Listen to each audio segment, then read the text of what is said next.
Halo sahabat fisika, apa kabar nih? Welcome to my channel ya. Nama saya Yuniko Kurnia Unda. Nah, di video kali ini kita akan membahas tentang salah satu materi fisika kelas 12 SMA tentang konsep dan fenomena kuantum. Berikut adalah materi yang akan kita bahas.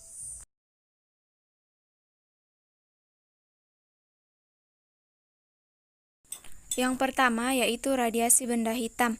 Apa sih benda hitam itu? Benda hitam didefinisikan sebagai benda yang menyerap semua radiasi yang datang padanya dan memiliki nilai penyerapan radiasi besar dan nilai emisivitas sama dengan 1.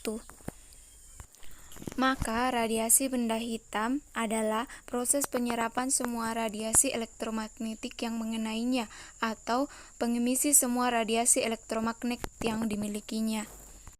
Menurut hukum persamaan Wien, untuk sebuah benda hitam berlaku suatu hubungan antara panjang gelombang dengan suhu mutlak yang dinyatakan dengan C sama dengan lambda M dikali T, di mana lambda M sama dengan panjang gelombang yang dipancarkan saat intensitas radiasinya maksimum, T sama dengan suhu mutlak benda, dan C sama dengan tetapan pergeseran Wien.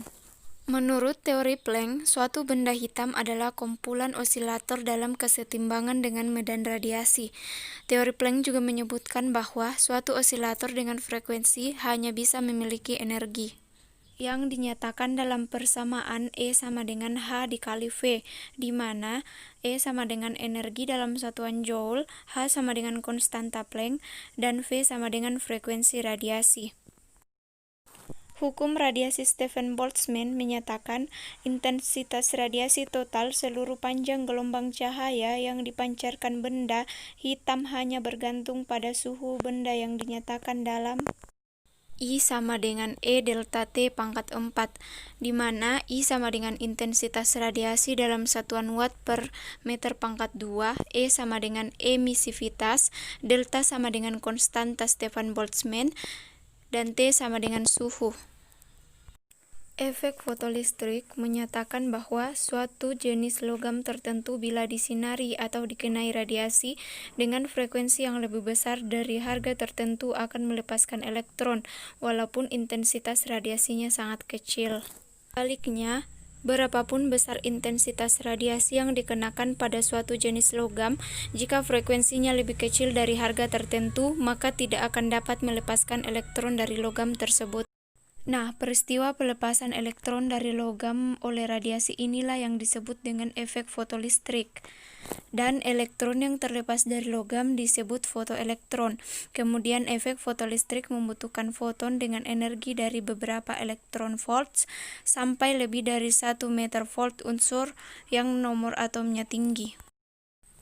Berikut adalah benda-benda yang menerapkan konsep efek fotolistrik dalam kehidupan sehari-hari.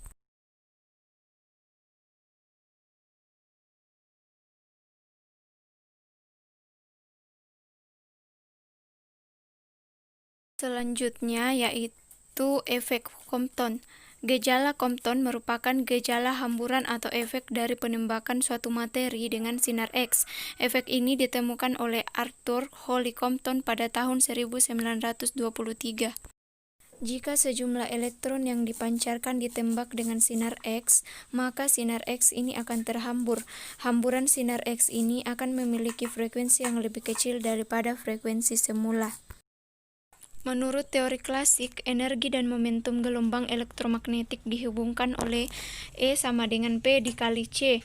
Jika E2 sama dengan P2 dikali C2 ditambah M C2 dikali 2. Compton menghubungkan sudut hamburan θ terhadap yang datang dan panjang gelombang hamburan lambda 1 dan lambda 2. P1 merupakan momentum foton yang datang dan P2 merupakan momentum foton yang dihamburkan, serta Pc merupakan momentum elektron yang terpantul. Kekekalan momentum dirumuskan P1 sama dengan P2 ditambah Pe atau Pe sama dengan P1 dikurang P2. Dengan mengambil perkalian titik setiap sisi diperoleh Pe2 sama dengan P12 ditambah P22 dikurang 2P1 P2 cos θ. Hamburan Compton adalah suatu efek yang merupakan bagian interaksi sebuah penyinaran terhadap materi. Efek Compton adalah salah satu dari 3 proses yang melemahkan energi suatu sinar ionisasi. Bila suatu sinar jatuh pada permukaan suatu materi, sebagian daripada energinya akan diberikan kepada materi tersebut, sedangkan sinar itu sendiri akan disebarkan. Foton adalah partikel elementer dalam fenomena elektromagnetik. Sebagai gelombang, satu foton tunggal tersebar di seluruh ruang dan menunjukkan fenomena gelombang seperti pembiasan oleh lensa dan interferensi destruktif ketika gelombang terpantulkan saling memusnahkan satu sama lain. Nah, sampai di sini dulu ya teman-teman. Jangan lupa like videoku ya. Semoga bermanfaat. Thanks for watching.